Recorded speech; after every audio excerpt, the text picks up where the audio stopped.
Bonjour, tu connais le pot catalytique? Bien sûr, c'est facile. Hop, c'est ce qu'il y a là sur la moto. Même si on dirait pas. On le voit vachement mieux sur la ligne d'origine. Mais bon, qu'est-ce que c'est? C'est un organe de dépollution qui se représente comme ceci, un peu en nid d'abeille. Là, on est sur un tout petit modèle parce que c'est une toute petite moto, mais sur les voitures, c'est pareil, mais en plus grand. De pollution, oui, mais de quelle pollution on parle?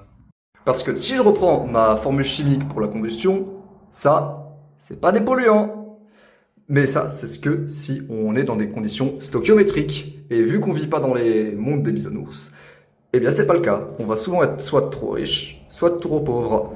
Et ça crée des polluants.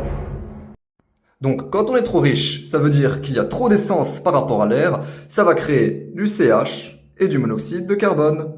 Et à l'inverse, quand on est trop pauvre, c'est-à-dire qu'il y a trop d'air par rapport à la quantité d'essence, on va créer du dioxyde d'azote et de l'ozone.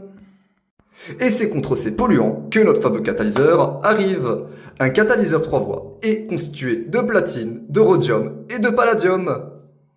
Le platine, lui, il va oxyder les hydrocarbures et le CO, les transformant en eau et en CO2, alors que le rhodium, lui, hop, il va faire une réduction sur le NO2 pour le transformer en dioxyde d'azote.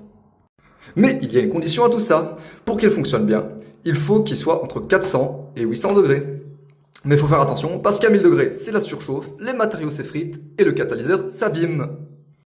Et voilà, maintenant tu sais ce que c'est un catalyseur et comment il fonctionne.